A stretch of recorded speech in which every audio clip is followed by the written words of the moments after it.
The wind was wild that evening, whispering through the cottonwoods like an old ghost roaming the frontier. Dust rolled across the plains, rattling every broken fence and loose windowpane as if warning the land that something terrible had happened. This is Frontier Echoes, where forgotten tales of the Wild West return to life.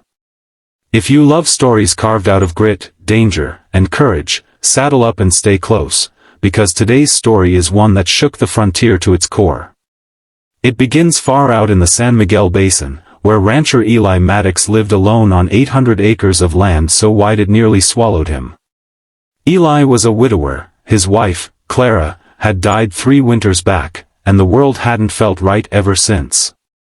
He worked hard, rose before dawn, slept after midnight, and spoke mostly to his horses. But on one blistering afternoon in late summer, everything changed. Eli had ridden out to check the southern fence line, his horse Copper kicking dust with each careful step. The cattle had been restless lately, wolves, he thought at first.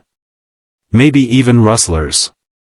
But when he reached the ridge overlooking the ravine, he froze in his saddle. At first, he thought the shapes hanging from the trees were deer carcasses left by hunters. But then his eyes focused. And his blood ran cold. 5 Apache girls, no older than 12 or 13, were hanging upside down from the branches. Their ankles were tied with coarse rope, their long dark hair reaching toward the dirt, their faces swollen from blood rushing downward. Their hands were bound behind their backs. Their dresses were shredded. Dust and sweat covered their skin. Some were still moving, barely, weakly, but they were alive. Eli gasped. Dear God, he jumped off Copper before the horse had even stopped moving. He rushed forward, checking each girl. One whimpered softly. Another tried to open her eyes. A third had passed out from exhaustion. They had been left there to die, slowly, painfully, cruelly. Eli wondered who had done this. Settlers? Bounty hunters? Drunk miners looking for cruelty? He didn't know, yet. But his jaw tightened with a fury he hadn't felt since the day his wife died. Whoever it was, they had crossed a line the West itself should never tolerate. He grabbed his hunting knife and cut the first girl down carefully, catching her so she didn't fall on her head. Her body was limp, like a rag soaked in water. He laid her gently on the ground, checked her breathing, and moved on to the next. One by one, he freed them all, whispering softly even though they couldn't understand him. You're safe now. I got you. Hold on. The youngest girl, maybe 11, gripped his shirt weakly as he lowered her. Tears streamed down her dirty face. She whispered something in Apache. Eli didn't know the words, but the fear in her eyes said enough. The sun was dropping low, and he knew staying out in the open was dangerous. Whoever had done this might return. He didn't have time to think. He carried each girl to his horse, tied makeshift slings, and mounted up. He rode hard, harder than he had in years, toward his ranch.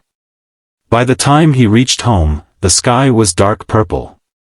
He brought the girls into his barn first, where it was warm and safe, laying them on piles of hay. He fetched blankets, water, and his medical kit. Ranchers learned basic doctoring when they lived this far from town: broken bones, infections, rattlesnake bites, all part of life. As he cleaned their wounds and loosened the ropes cutting into their wrists, Eli noticed the marks, bruises, lash cuts, fingerprints. These girls had been manhandled, terrorized, humiliated. His stomach twisted. Hours passed. The lantern burned low. And slowly, the girls began to wake. They whispered in their language, frightened and confused. Some tried to sit up only to fall back. Others flinched whenever he came close. So Eli backed away, sat quietly on a stool, and spoke in a calm voice. My name is Eli. You are safe here. No one will hurt you. The eldest girl looked at him with sharp, cautious eyes. She inhaled shakily, studying him the way a wounded animal might size up a stranger. Then she nodded once, barely, but it was a start. By morning, all five were awake. The eldest girl introduced herself in broken English.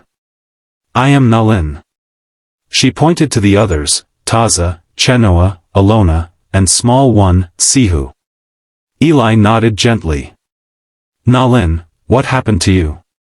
Nalin's jaw trembled, but she forced the words out. "White men, hunters, they took us from river. Said we spies. Tied us, hung us, laughed." Eli clenched his fists. "Did they say where they were going?" She nodded. "North Trail. They say, come back later. To finish." Eli's eyes darkened. They were coming back. He knew he had to protect them. These girls were barely children, hunters, settlers, anyone looking for trouble might harm them again. There was no time to waste.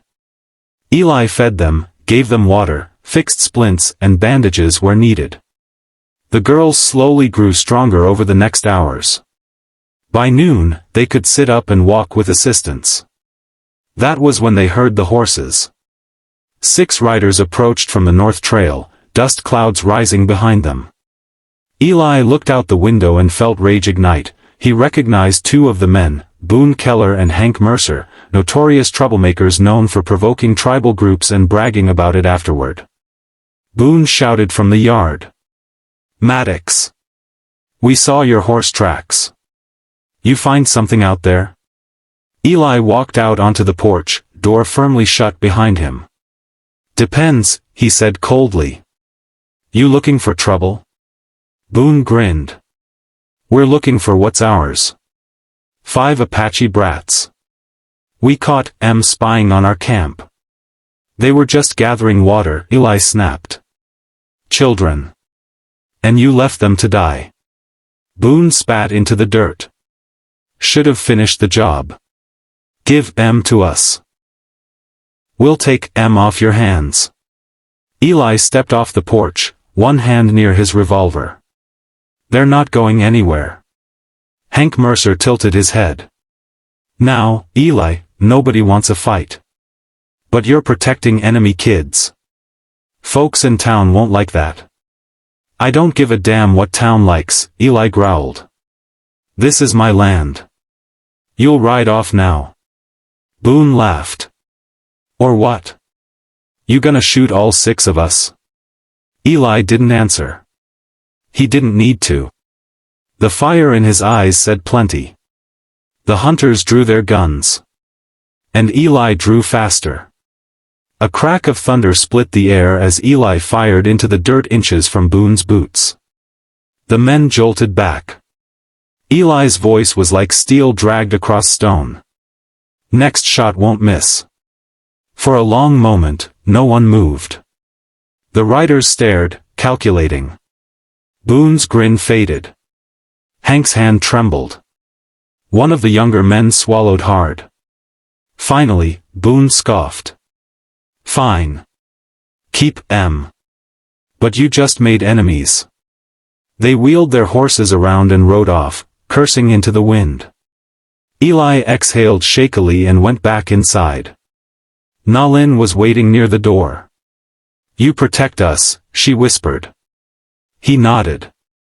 "As long as you're here, no one touches you." Over the next days, the girls recovered. Sihu, the youngest, laughed again for the first time. Chenoa helped mend Eli's shirts. Taza gathered wildflowers around the barn. Alona brushed Kappa's mane, talking to the horse like an old friend. And Nalin, wise beyond her years, watched everything quietly. Eli felt something he hadn't felt since Clara died. Purpose. Peace. Life. But trouble was still out there. 2 nights later, after the moon rose high, Nalin shook him awake. "Horses," she whispered. "Many." Eli grabbed his rifle and stepped outside. In the moonlight he saw shadows approaching, but these were not hunters. These were Apache warriors. Strong, proud, silent. Their chief stepped forward, scar across his cheek, eyes deep with worry. He pointed toward the barn. Our daughters? Eli nodded. They're safe. All of them. The chief's shoulders sagged in relief.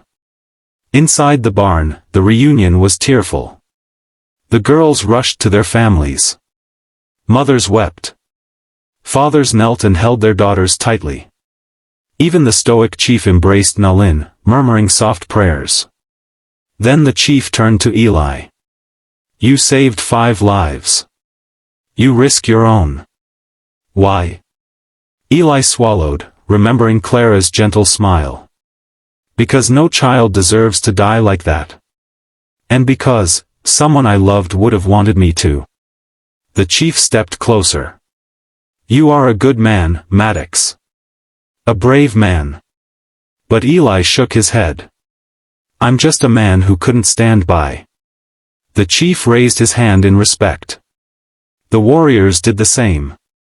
As the Apache prepared to leave with the girls, Nalin walked to Eli, holding a small woven bracelet made of red and brown thread.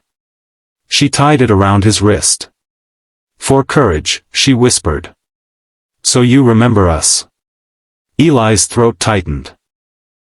I won't forget. At dawn, the Apache riders disappeared into the rising sun, taking the girls back home. Eli stood alone in the yard, the wind brushing past him, the bracelet warm against his skin.